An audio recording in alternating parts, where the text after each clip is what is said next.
Grassroots Healthcare here with some healthy weight loss tips. And these are just general guidelines, and they're things that we all probably know, but we wanted to go over them here in one place for our patients.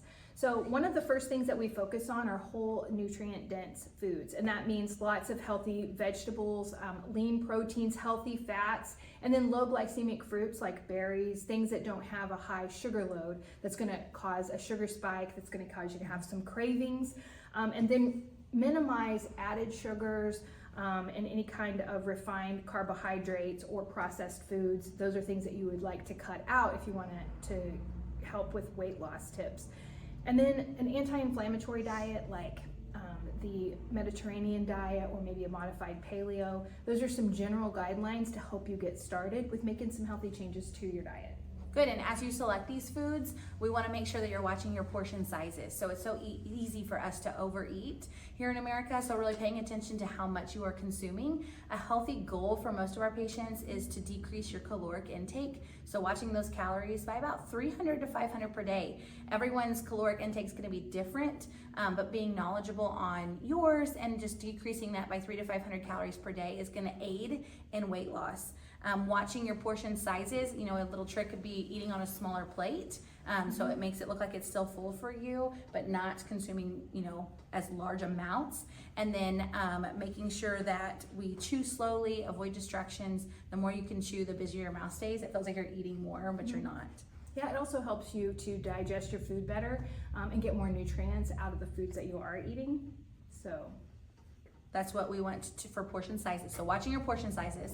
Right, and then the next thing to do is to try to get enough protein. And this can be really hard to do the calculations to find out how much you need because they say it's about 1 to 1.2 grams per kilogram of protein per day. And so a lot of us don't know how much we weigh in kilograms. You can take your weight, divide that by 2.2, and that gives you your weight in kilograms. And then you can times that times 1 or 1.2 to get your protein intake. Now, if we have a lot of weight to lose, sometimes it's better to go with your goal weight.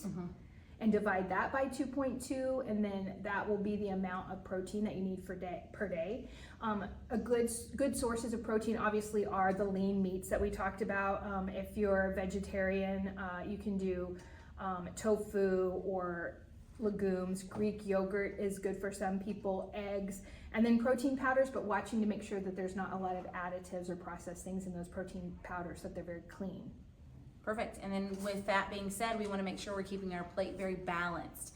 So you don't want to just have a snack that's full of sugar or lunch that's full of carbs. We want to make sure that we're incorporating your good healthy fats with a protein. It's okay to still have some carbs and sugars. We just have to be mindful in what we're selecting for those. You know, don't always just reach for a granola bar because we think that granola bar is healthy. You have to read the ingredients, read the labels, and be aware of what you're consuming to make sure that it is as healthy as you think that it is. So being aware of what's in our food and pairing those together with correct foods on your plate. So making sure that you have a protein, a fiber, a healthy fat, and then your smaller amounts of your carbs if you need those at each meal. Absolutely.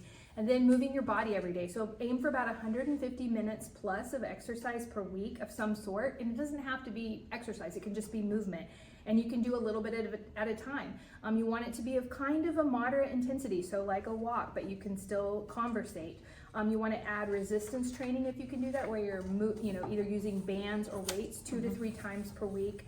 And then non-exercise activity will increase the thermogenesis of your body and help you burn calories, so it all adds up. So whether you're standing instead of sitting or walking or taking the stairs instead of the elevator, all of that adds up. And then be sure to do that strength training because it helps preserve your metabolism and burn calories faster long after you've finished that workout. Especially at rest. Fun fact, you burn 30% more calories. That's a lot.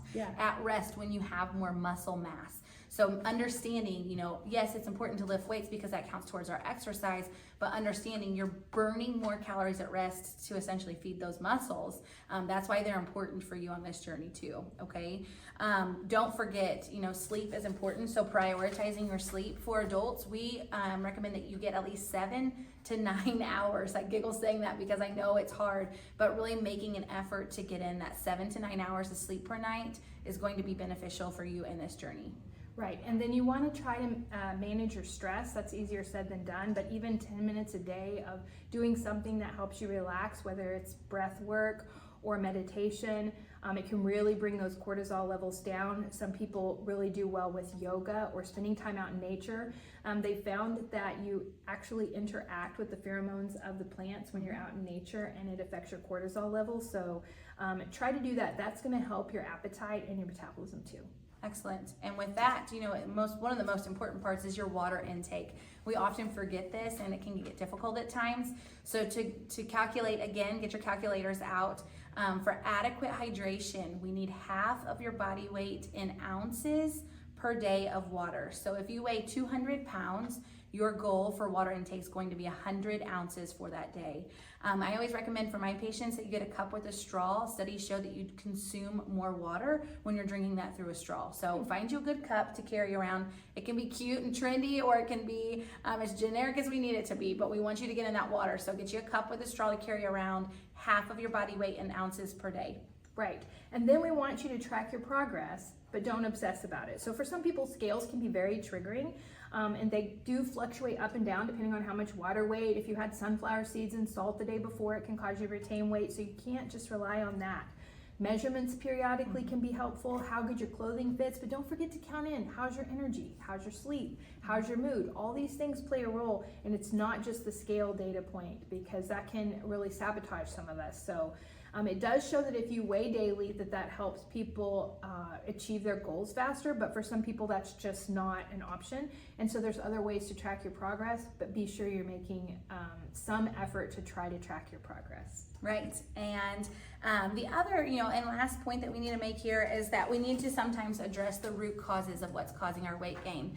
I'll have patients that come in and say, I've tried everything. I hear you and I see you. We know and we understand that too. And so addressing those root causes sometimes takes a blood test for us to see, how is your body functioning and how can we optimize on what needs to be done. There is a difference between normal and optimal labs. And so, maybe that thyroid's sluggish and it's causing you to be low and slow and gain weight. And maybe we need to help support the thyroid. Or your blood sugar is not being used correctly because your body's on that verge of diabetes. So being proactive, you've already taken the first step in wanting to be better. And we are here along the way too to help identify some culprits that might be causing some disruption or making this weight loss journey harder for you. And so we at Grassroots are happy to assist in that. You don't have to have insurance to come see us. We can do a visit by visit basis and check out these things for you.